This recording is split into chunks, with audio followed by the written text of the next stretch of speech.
historien est celui qui a beaucoup réfléchi à ce qu'est l'art et à ce qu'il a été, ce qu'il devient. Oui, tout à fait. Je pars à la retraite au mois d'août, donc je vais vivre ma vie. Et je dois dire que il y a des gens que ça traumatise, moi pas du tout. Je vais vivre une vie que j'espère heureuse et je vais faire plein de choses que j'ai pas eu le temps de faire. J'ai plein d'idées dans ma poche. Je n'ai pas eu beaucoup de temps d'y penser, mais en fait, j'ai toute une liste de pays que je n'ai pas visités encore. Je connais pratiquement pas l'Asie, par exemple. Il se trouve que j'ai des amis qui habitent Pékin. Donc, je me dis, voilà un très très beau projet de voyage pour les mois qui viennent, sans doute. De même, j'ai très très envie d'aller en Argentine et d'aller jusqu'à la Terre de Feu. Donc ça, c'est tout à fait autre chose encore. Je connais bien l'Europe, mais je me dis que des petits week-ends hors saison pour aller entendre des opéras ou des concerts à Vienne ou ailleurs, c'est pas mal non plus. Sans compter la masse de lectures que je voudrais faire et que j'ai pas eu le temps de faire toutes ces dernières années, un peu trop accaparé à voir ce musée se construire.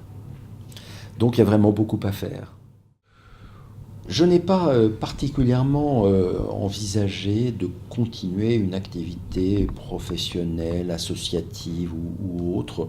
Après tout, les choses viendront peut-être d'elles-mêmes, mais pour moi, quitter ma vie professionnelle active, ça veut dire peut-être me recentrer, ça veut dire me poser toute une série de questions de fond que l'on peut se poser sur la vie, sur la mort, sur le rapport aux autres, sur l'amitié, tous ces sujets-là qu'on n'a pas forcément le temps de regarder véritablement en face. Quand on est très immergé dans sa vie professionnelle, ben on a le temps de le faire après, et je pense que ça occupe pas mal. On n'est pas obligé de travailler pour la Croix-Rouge ou pour Médecins sans frontières, après tout.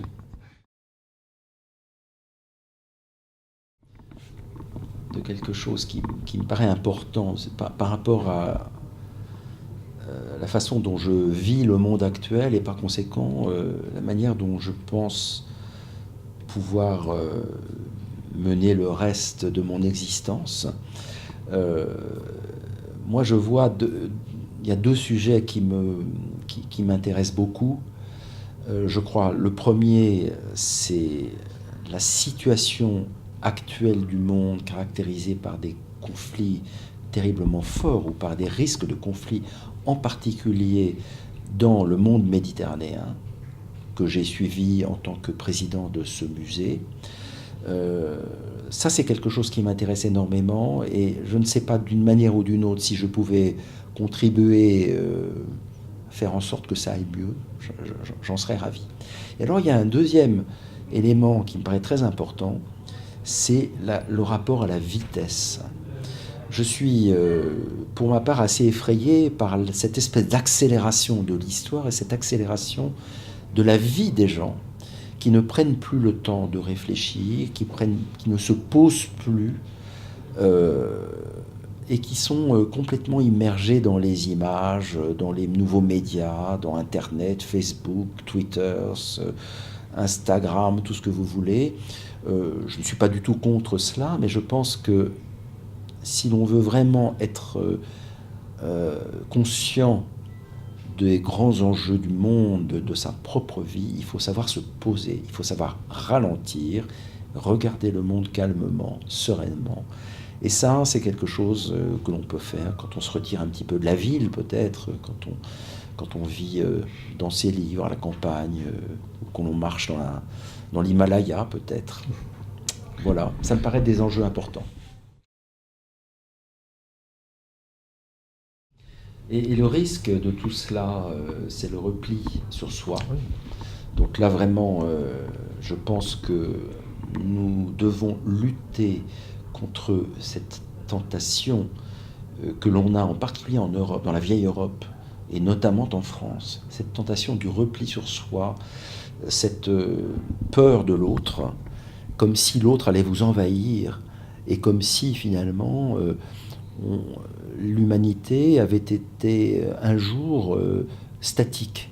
Il n'y a jamais eu d'humanité statique. Le monde a toujours bougé, les populations se sont mélangées, et cette peur que l'on constate dans la société française par rapport à l'immigration, par rapport aux étrangers, par rapport à la mobilité, c'est quelque chose de terrible, cette espèce de repli. Ça se traduit par une crispation, par de la violence, une violence plus ou moins contenue, mais qui ne demande qu'à émerger. Et moi, je crois que nous devons vraiment lutter contre cela de toutes nos forces. Et c'est un peu un engagement qui est celui du MUSEM, c'est celui de ma vie professionnelle actuelle. Lutter contre le repli, donner des armes pour comprendre le monde et comprendre le fait que nous ne sommes pas tout seuls au monde et que l'autre n'est pas nécessairement un ennemi. On est de plus en plus dans un enfermement sur soi. C'est une vraie régression civilisationnelle, je crois, vraiment. Vous savez, on a eu ici, cette année, un cycle de rencontres-débats autour de la thématique civilisation et barbarie. Et donc nous avons eu quelques grands intellectuels qui sont venus nous parler de cette question des rapports entre la civilisation et la barbarie. Qu'est-ce que c'est qu'être un barbare? Qu'est-ce que c'est qu'être un civilisé? Et Todorov, dans sa conférence finale, nous a parlé de Mandela. Et il nous a dit ce qui est extraordinaire dans le parcours de Nelson Mandela, c'est qu'il a compris qu'il y avait du barbare en lui et du civilisé chez son ennemi. Et que les geôliers qui le retenaient prisonnier dans la prison où il restait dans cette île là, au large du Cap où il restait pendant des années, avaient quelque chose en eux de civilisé, tout comme lui-même avait quelque chose en lui de barbare. Et je crois que ça, c'est un message extrêmement important qui nous est délivré là.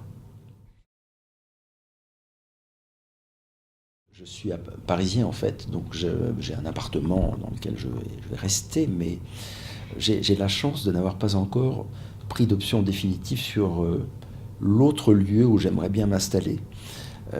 Je crois que c'est très très important d'avoir, en plus de sa vie urbaine, quelque chose qui soit plus en retrait du monde. Ça peut être dans le Midi. J'aime beaucoup Marseille. C'est une ville qui m'a beaucoup apporté, que je ne connaissais pas en y arrivant, que j'ai appris à découvrir parce qu'elle ne se laisse pas comprendre très facilement en réalité. Il y a tellement de codes qui se mélangent. Donc cette ville a quelque chose de vraiment très intéressant. Alors ça peut être Marseille, ça peut être quelque part ailleurs en Provence, ce sera probablement dans le Midi.